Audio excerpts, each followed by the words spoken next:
ซ้อมดังกล่าวก็สามารถไปดูกันได้ตั้งแต่สะพานพระรามที่8นะฮะสะพานพระราม8ไปจนกระทั่งถึงวัดอรุณราชวรารามทั้ง2ฝั่งแม่น้ำเจ้าพระยาเลยทีเดียวนะก็ขอเชิญทุกท่านที่สนใจไปร่วมติดตามชมกันได้มีกิจกรรมดีๆแจ้งบอกกับพี่น้องชาวจังหวัด101และจังหวัดใกล้เคียงให้ไปร่วมกิจกรรมกันนั่นก็คือโครงการพุทธธรรมนำสุขขอเรียนเชิญพุทธศาสนิกชนผู้สนใจฟังธรรมสนทนาธรรมปุจฉาวิสัชนาณวัดโสพลวิหารบ้านหวายหลุมตำบลมาบ้าอำเภอทุ่งเขาหลวงจังหวัด101ในวันอาทิตย์ที่25สิงหาคมนี้ขอเชิญสาธุชนร่วมเป็นเจ้าภาพโรงทานน้ำปานะอาหารต่างๆได้ติดต่อสอบถามที่พระครูประดิษฐ์ธรรมโสพลโทร082-307-2453พระครูบุรพาธรรมบัณฑิตโทร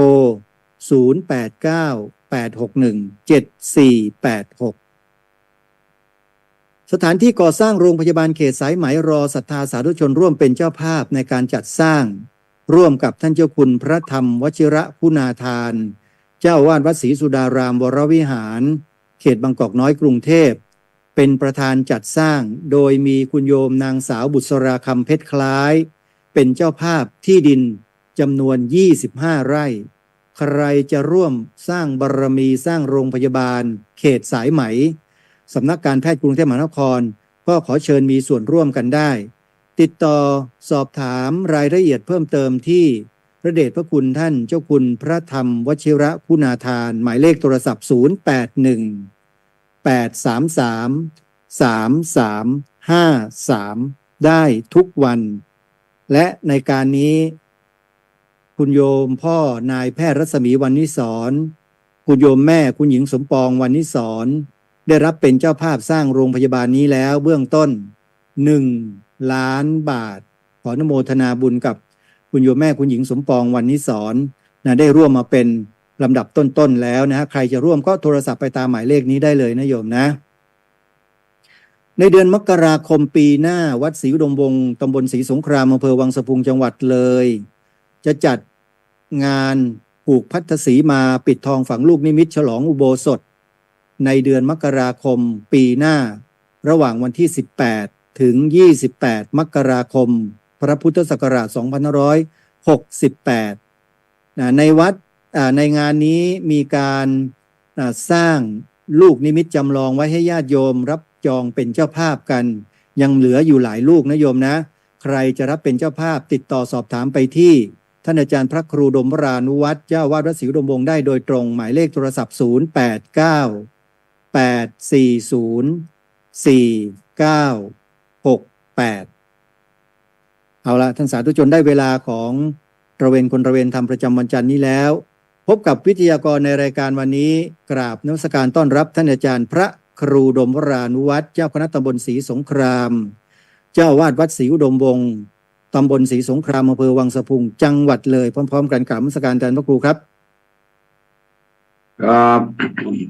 ขอน้อมต่อพระรัตนตรัยกับคารวะธรรมเทรานุเถระทุกรูปทุกวัดได้ความรับอย่างสูงยิ่งขอความสุขความเจริญจงบังเกิดขึ้นมีแต่เราญาติโยมสาธุชนคนดีทั้งหลาย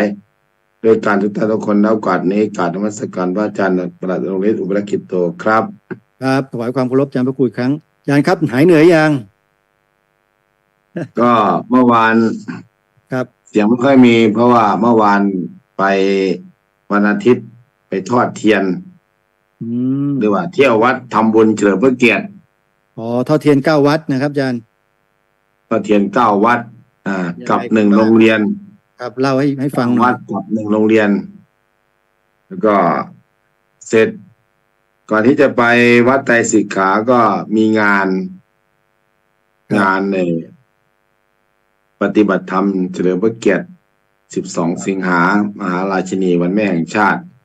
12 สิงหาพาแม่ปฏิบัติธรรมเริ่มงานตั้งแต่วันที่11ครับ12 ก็ไฮไลท์ได้จัดกิจกรรมต่างๆให้ทางวัดศรีอุดมวงศ์ร่วมกับ วัฒนธรรมจังหวัดเลยครับเรียกว่ากรมการศาสนาเป็นกองทุนเผยแผ่เลยเอากองทุนเหล่านี้ไปมาพัฒนาในการจัดงานวันแม่แห่งชาติก็กิจกรรมทั้งวันวันกลางวันก็แต่เช้าทำบุญตักบาตรไหว้พ่อไหว้แม่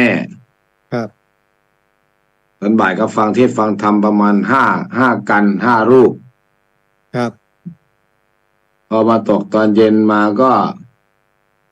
ทำกิจกรรมวันแม่ก็คือทางประธานวัฒนธรรมจังหวัดแล้วก็ทางญาติโยมผู้ใหญ่บ้านกำนันชาวบ้านอสม.ชาวพุทธร่วมกัน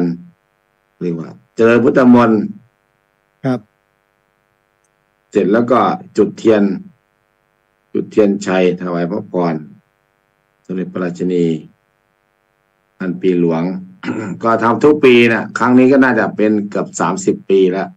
ครับ28-29 ครั้งก็วันแม่วันพ่อวันในหลวงรัชกาลที่10ก็มันก็เป็นวาระของวัดศรีดำรงต้องทำเราขับเคลื่อนมานานแล้วเป็นแบรนด์ของวัดศรีอุดมวงศ์ไปแล้วครับสารงานต่อก่องานใหม่ครับก็ปลูกฝังให้กับพระรุ่นใหม่ๆด้วยว่าใครก็บอกว่าแม้แต่ผมไม่อยู่ก็ต้องทำต่อไปธรรมชาติศาสนามหากษัตริย์ย่อมอยู่เหนือสิ่งอื่นใดทั้งสิ้นครับเราจะบอกไม่ว่างไม่ทำปีนี้ไม่ว่างเราไม่ทำอะไรครับต้องทำแต่มีคนมากคนน้อยไม่สำคัญแต่ขอให้ทำครับเมื่อทำแล้วคนก็จะมาเองหรือว่าคนก็มองว่าแต่ละพื้นที่มีความตั้งใจว่าทำจริงไหมหรือทำแค่ปี2 ปีก็เลิกล้มกันไปบางทีก็ทำแบบเหยาะแต่วัดศรีดำรงก็คือว่าอาจารย์ก็เห็นมาแล้วว่าเราทำมาตั้งแต่39 พ.ศ. 39จนปัจจุบันแล้วก็ทำต่อไปครับเสร็จจากงานวันแม่แล้วก็มีโอกาสได้ไปงานเรื่องบูรพาจารย์ครับนกช่อฟ้าศาลาเชียงทองวัดไตรสิกขาของอาจารย์สมภพโชติปัญโยครับมีรูปภาพก็ทางทีมงานก็อินเสิร์ตแล้วเข้าไปเพจตุงควารีครับตุงควารีเพจก็จะเห็นภาพเหล่านี้ภาพที่พระสงฆ์เดินไปเป็นแถวสวยงามท่านโยมเดินตามครับแต่ผมไม่ได้เดินผมก็ขึ้นไปข้างบนขึ้นกับไปเคลียร์พื้นที่ให้โยมได้สวดอิติปิโสการต้อนรับแล้วก็พระเพราะเรารู้งานถ้าเกิดเราจะมาเดินอยู่ข้างล่างอย่างเดียวเพื่อมาสร้างแล้วข้างบนก็ไม่มีใครดูแลก็ต้องมีพระเถระผู้ใหญ่อย่างน้อยก็คือได้บัญชาการได้บอกญาติโยมได้ครับให้เตรียมยังไงให้ทำไงว่างานแบบนี้เราก็ผ่านมาแล้วก็ได้ไปถึงแล้วก็ได้คารวะข้างล่างเสร็จแล้วก็เดินขึ้นไปปุ๊บแล้วก็ยกช่อฟ้าครูบาอาจารย์ก็พาสวดมนต์แล้วก็กลับลงมาก็พักนิดหนึ่งก็ส่งน้ำอาจารย์ประสงค์ก็ทำวัดสวดมนต์ต่อให้ดูดึงที่วันที่15นะที่ดึงขึ้นไปที่เดินขึ้นไปเนี่ยอันนี้บิณฑบาตคนหลอมแหลมเอาภาพที่เยอะๆมันมีอยู่เขาลงไว้อยู่เสร็จแล้วก็คือลงมาส่งน้ำปุ๊บก็ทำวัดสวดมนต์ก็มีการฟังเทศน์กันสวดแจ้งครับสวดแจ้งก็มีพระครูจริยธารธรรมมีพระครูตรงฤทธิ์อุปราชกิจโตมีพระครูปริยัติโพธิธรรมมีพระครูโดมอนุวัตรแล้วก็มีพระครู วันพระธรรมรกิจด้วยอาจารย์สุพิษและกิตตธรรมโม พ่อ ห บุ ลว ญ งพ่อ มา บุญมาวิสารโท ครับ อาจารย์จรัญอนังคโน ฮะ แล้วก็คือ แล้วก็มีครูบาอาจารย์มาเสริมอีกนิดหนึ่งช่วงตอนดึกๆให้เพื่อนเสร็จแล้วก็คือสอดแจ้งหรือว่าภาษาไทยเรียกว่าสว่าง ครับ ฟังเทศน์จนสว่างในวันบูรพาจารย์วันสำคัญ ซึ่งไม่เคยมี ในวันบูรพาจารย์ที่นี่ไม่เคยมีเพิ่งจะ ก็ เป็นค ก็ รั้งแรก ทำมา2-3 ปีแล้ว ที่ฝนตกเยอะๆปีนั้นปีหนึ่ง อ๋อที่ว่าซอดแจ้งเนี่ยนะอาจารย์ ที่ฝนตกแล้วผมบอกให้ครูบา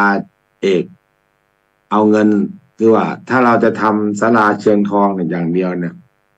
สาธารณูปการมันไม่ได้ล่ะ1 ห้องน้ำก็ต้องเพิ่มคนมันเยอะ คือจะห้ามคนมาไม่ได้หรอกถ้าจะไม่ให้คนมาก็ต้องประกาศว่าห้ามคนมารับไม่เกิน500เงี้ย อืม รับไม่เกิน500 คนหรือ1,000 คน อันนี้คนมา2-3 พันคนห้องน้ำก็ต้องเพียงพอกับคนศาลาก็ต้องเพียงพอเพราะว่าวัดไตรสิกขาไม่มีศาลา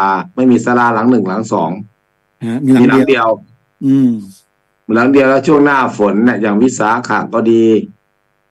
สิงหาก็ดีเนี่ย ครับ ช่วงบูรพาจารย์จะอยู่ช่วงสิงหาถ้าฝนตกมาคนจะอยู่ยังไงกลางเต็นท์ก็แต่พระก็ยังมีกุฏิอยู่ ครับ แต่โยมเนี่ยพระก็ไม่เกิน100-200แต่พระนี่โยมประมาณ2,000เนี่ยหาที่อยู่ไม่ได้ครับ อืม เพราะนั้นคือบางอย่างน่ะ คือพระที่ภาษายุการน้อยแล้วก็บริหารจัดการงานเนี่ย คือท่านยังไม่เข้าใจ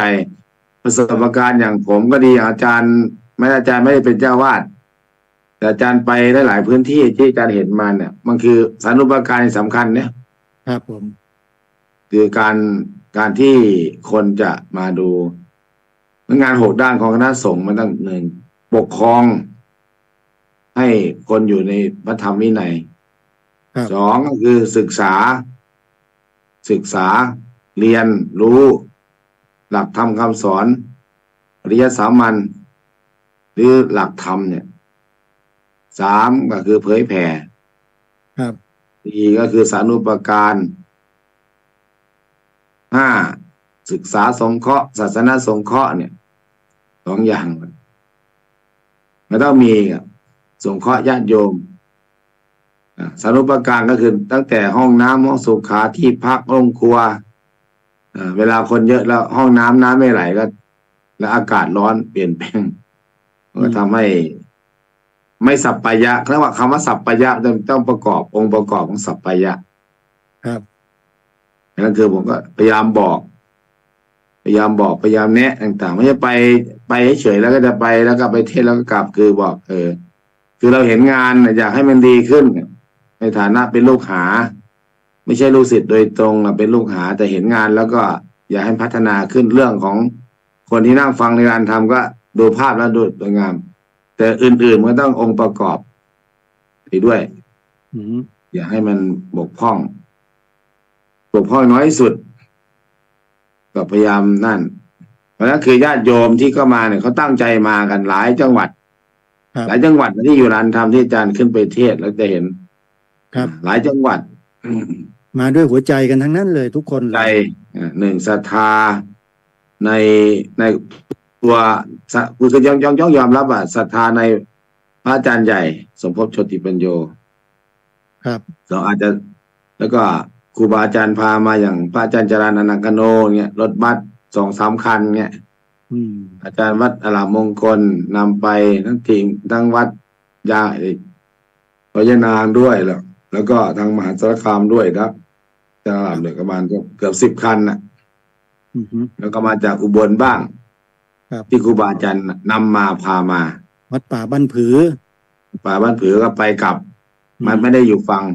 อ๋อครับ กลับหมดแต่ที่อยู่คือว่ากลุ่มของศรีสะเกษ ฮะ ศรีสะเกษของอาจารย์จรัญ อืม แล้วก็ของอาจารย์ พระราม อาจารย์อมรรถบัส1แล้วก็กาฬสินธุ์ ครั ม บ หาสารคาม101 อย่างนั้นก็รถตู้บ้างเล็กๆน้อยๆขอนแก่นบ้างหนองบัวลำพูบ้างอะไรต่างๆนั่นคือผมก็จะเดินไปเลาะแล้วก็ถามว่ามาจากไหนกันนะครับได้คุยกันมันก็คือทุกคนหนึ่งตั้งใจมาแล้วก็ตั้งใจพุทธปฏิบัติแล้วก็อาจจะได้เพลียในการนั่งรถแล้วก็ได้หลับบ้าง แต่กับคนที่สอดแจ้งหรือว่าสว่างเลยเนี่ยก็หลายคนครับถามว่าบางคนไม่นอนเลยว่ะไม่ง่วงเหรอโยมเนี่ยโยมชอบโยมมีความสุขผู้เฒ่าผู้แก่นะอายุประมาณ60-70 ปีแล้วโยมมีความสุขโยมสบายใจนะบางคนฟังไปยิ้มไปนะคือเกิดปีติเขาอยู่ในปีตินะกาแฟเขาก็ไม่ได้กินนะครับบางคนในกาแฟ3 แก้วก็เอาไม่อยู่เลย ถ้าหนึ่งศรัทธาไม่พร้อมเลยอินทรีย์หูอินทรีย์ตายอินทรีย์อะไรต่างมันไม่พร้อมมันก็ไม่อยู่อ่ะผมก็อยู่กับโยมได้สว่างคือเบ็ดเสร็จก็คือ24 ชั่วโมงอ่ะตั้งแต่ออกตื่นเช้ามาจะออกไปทำวัดกับพระแล้วก็ตัดสหเสร็จแล้วก็นั่งรถไปจากวัดประมาณ6:30 6 โมงก็ออกจากวัดศรีนวงศ์ไปถึงประมาณ5:30 ไล่ไปรวมแล้วก็24 ชั่วโมงผมก็ถึงเช้าประมาณบิณฑบาตเสร็จก็ขอญาติครูบาอาจารย์กลับ